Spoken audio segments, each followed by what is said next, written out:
Hello viewers, welcome back to CSC master Barman. এই লেকচারে আমরা ফার্স্ট নিয়ে আলোচনা করব। তো চলুন শুরু করা যাক। ফার্স্ট এটা কি এবং কেন এটা দরকার সেটা যদি আমরা একটু শর্ট করে বলি, সেটা হচ্ছে আমরা একই সেন্টেন্সে অ্যাম্বিগুইটি আমরা দেখছি অনেক রকম মিনিং হয়, তাই না? আমি বলছি একরকম, যদি আপনি এনএলপি যদি বুঝে একরকম, আমার মেশিন যদি অন্য একরকম বুঝে, তাহলে তো হবে না।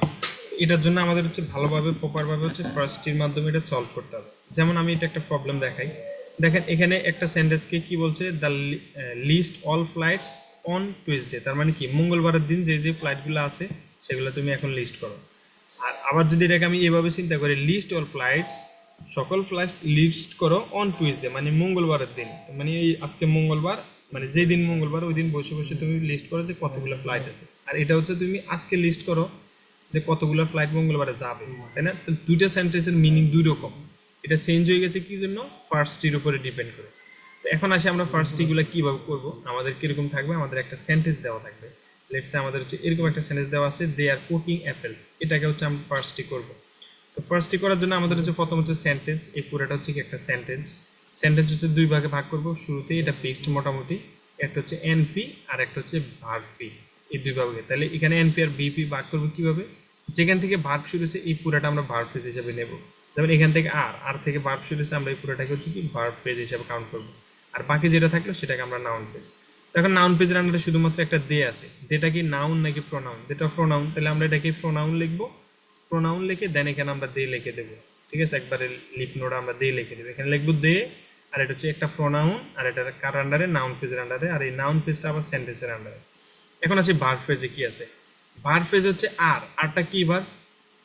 আরটাকে যদি আপনি এখানে মেইন ভার্ব ধরেন, আর কুকিংটাকে অ্যাডজেক্টিভ ধরেন, আর অ্যাপেলটাকে নাউনও ধরতে পারেন, অথবা আপনি চাইলে এটাও করতে পারেন। আরটা হচ্ছে কি ভার্ব? অক্সিলারি ভার্ব, তাই না? তাহলে আমরা এদিকে কি লিখব, এটার ভার্ব ফ্রেজটাকে আবার দুই ভাগে ভাগ করব। একটাকে হচ্ছে আমরা লিখবো যে অক্সিলারি ভার্ব, এটাকে আমরা কি লিখবো? অক্সিলারি। এটাকে আমরা লিখবো অক্সিলারির মধ্যে কি লিখবো? অক্সিলারি হচ্ছে আর। এটা হচ্ছে অক্সিলারি ভার্ব হচ্ছে আর। আবার এটাকে আমরা এই যে এখন তাহলে বাকি থাকলে আর কতটুকু? Cooking apples. তাহলে এই পুরোটাকে আমরা কি বলতে পারি? এই পুরোটাকে আমরা আবার ভার্ব ফ্রেজ বলতে পারি, কারণ ভার্ব কুকিং ও ভার্ব, তাই না? তাহলে এখান থেকেও কিন্তু আবার ভার্ব, তাহলে এটা পুরোটা আমরা আবার ভার্ব ফ্রেজ বলতে পারি। এই ভার্ব ফ্রেজকে যদি আমরা ভাঙি এভাবে, আমরা এখানে কি ভাববো? এখানে আমরা ভি লিখবো, ভার্ব লিখে দেন আমরা লিখবো কি? কুকিং। তার মানে কি, কুকিংটা হলো আমার মেইন ভার্ব, আর অ্যাপেল যেটা সেটা আমরা এখানে লিখবো নাউন। ঠিক আছে, তাহলে এখানে আমরা কি লিখবো? এটা ভার্ব ফ্রেজে একটা হচ্ছে ভার্ব আর একটা হচ্ছে কি নাউন। নাউনটা কি? অ্যাপেলস। তাহলে দেখেন এইভাবে হচ্ছে আমরা প্রত্যেকটা সেন্টেন্সগুলোকে হচ্ছে আমরা এইভাবে ডিস্ট্রিবিউট করব। তো এই কাজটা হচ্ছে আসলে এখানে এভাবে করছে। আপনি অন্যভাবে করতে পারেন। এখানে তারা কি করছে, আরটাকে হচ্ছে ভার্ব ধরে নিছে এন্ড নাউন ফ্রেজ করছে, দেন অ্যাডজেক্টিভ, কুকিংটার হচ্ছে অ্যাডজেক্টিভ ধরছে। এভাবে করলেও হবে, অথবা আপনি চাইলে এই যে এইভাবে আমি যেভাবে দেখাইছি এখানেও এইভাবেও দেখানো আছে, এইভাবে করলেও হবে। এখন আমরা তো এই একটা সেন্টেন্স দিয়ে বুঝলাম। আর লিস্টটা হচ্ছে কি? লিস্টটা হচ্ছে এই সেন্টেন্সগুলোকে আমরা লিস্ট আকারে সাজাতে হবে, যেমন সেন্টেন্স, এনপি, লিস্ট। হ্যাঁ, এই লিস্টটা আসবে না মনে হয় পরীক্ষায়, তো এটা না বোঝাই, এটা অন্য একটা ভিডিওতে বুঝাবো। এখন যেটা বুঝাইতেছি সেটা বোঝাই। এখন অন্য একটা সেন্টেন্স দিয়ে যদি আমি একটা বোঝাই, আমি যদি বই থেকে একটা সেন্টেন্স যদি খুঁজে বাইর করি, যেমন কি সেন্টেন্স বাইর করবো, একটা সেন্টেন্স। আমরা যদি বই থেকে একটা সেন্টেন্স বাইর করি, ওই একটা মিনিট ভিডিওটা।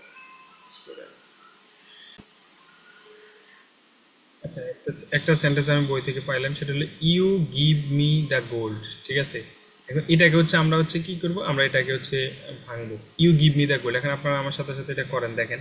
আপনি প্রথমে কি করবেন, কোথায় ভার্ব আছে, কোথায় থেকে ভার্ব শুরু হচ্ছে সেটা থেকে আলাদা করবেন। এখান থেকে ভার্ব শুরু, তাই না? তার মানে এই পুরোটা হচ্ছে কি phrase? Verb phrase. Okay, fine. আর বাকি যেটা থাকলে সেটা হলো নাউন ফ্রেজ। তার মানে আমার এটা হলো সেন্টেন্স, সেন্টেন্সের এটা হলো নাউন ফ্রেজ, নাউন পেজের আন্ডার নাউন পেজ, নাউন পেজের আন্ডার হলে কি একটা না, এটা কি ইউটা না? এটা একটা প্রোনাউন, এই প্রোনাউনটা আমি লিখে দিলাম ইউ, এভাবে লিখলাম। তার মানে কি একদিকে আমার শেষ, একটুকুর কাজ শেষ, একটুকু আর কিছু নেই। এর বাকিটা নিয়ে আমি কাজ করবো। বাকিটা হচ্ছে কি? Verb phrase. বাকিটা কি? Verb phrase, VP, verb phrase. Okay, এখন ভার্ব ফ্রেজে কি আছে? ভার্ব ফ্রেজে তো অনেকটা অংশ আছে, তাই না? তার মানে এখানে যে me give me the gold, তা আমি এটা কি করলাম, এটার আবার দুই ভাগে ভাগ করি। এটাকে আমি একটাকে লিখলাম ভার্ব ফ্রেজের, একটাকে লিখলাম ভার্ব ফ্রেজ, আর একটাকে আমি লিখলাম হচ্ছে নাউন ফ্রেজ। কি লিখলাম? Noun phrase. ভার্ব ফ্রেজ আবার দুই ভাগ করে। এই ভার্ব ফ্রেজকে এখানে, তাহলে এখানে কোথাতে ভাগ করলাম? এখান থেকে, তাই না? এই ভার্বটা গিভ মি, এটা হচ্ছে verb phrase, are the gold এটা হচ্ছে কি ফ্রেজ? Noun phrase. তো এবার এই গিভ মি এটা দুই ভাগ না? গিফট হচ্ছে কি ভার্ব, আর মিটা হচ্ছে কি? মিটা হচ্ছে প্রোনাউন, তাই না? আই এর উল্টা আই এর পরিবর্তে আমরা মি ইউজ করি না, তাহলে মিটা হচ্ছে প্রোনাউন। তাহলে এখানে দুই ভাগ, একটা হচ্ছে ভার্ব, আর ভার্বটা হলো কি, ভার্বটা হলো গিভ, গিভটা হলো ভার্ব, আর প্রোনাউনটা এটা হচ্ছে কি প্রোনাউন, প্রোনাউনটা হচ্ছে কি মি। আর এদিকে যে নাউন ফ্রেজটা করলাম এটার আবার দুই পার্ট করবে, একটা হচ্ছে কি দে, দা গোল্ড, দাটা কি, দাটা হচ্ছে আর্টিকেল। তাহলে এটাকে লিখবো আমি আর্টিকেল লিখি, দেন এখানে আমি লিখবো দা, তারপরে এখানে কি আছে গোল্ড, গোল্ড হচ্ছে কি নাউন, এটা হচ্ছে নাউন, নাউন লিখে দেন আমি এখানে লিখবো হচ্ছে গোল্ড। তো এইভাবে হচ্ছে আমরা গিয়ে প্রত্যেকটা সেন্টেন্সকে হচ্ছে আমরা সেপারেট করবো। তো আমি যদি আরেকটা সেন্টেন্স বলি যে কি একটা সেন্টেন্স বলা যায়, যেমন আরেকটা এক্সাম্পল যদি খুঁজে বাইর করি, আর কোনো এক্সাম্পল আছে কিনা।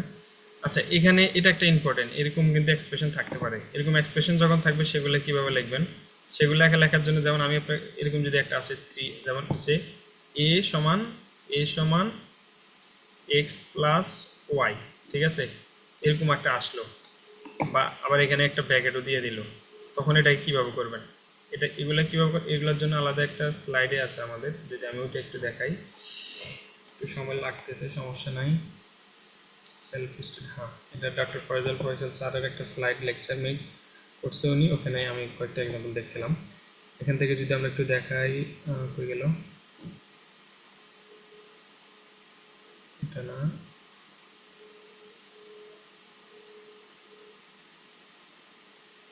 এটা পোস্ট করে রাখা হচ্ছে।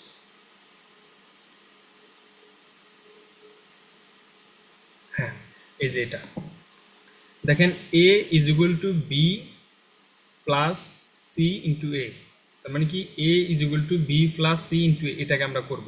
এটা করার জন্য কিভাবে করতে হবে, এটারে করতে হবে এভাবে, যেমন দেখেন এ, আমার সেন্টেন্সটা হচ্ছে কি A is equal to B plus C into, কি জানি, সি ইন্টু কিছু একটা আছে, সি ইন্টু এ, তাই না? তো এখন দেন কি করব, প্রথম হচ্ছে অ্যাসাইনমেন্ট, পুরোটা হচ্ছে আমার এটা কি অ্যাসাইন, এটা লিখলাম, তারপর হচ্ছে কি আইডি।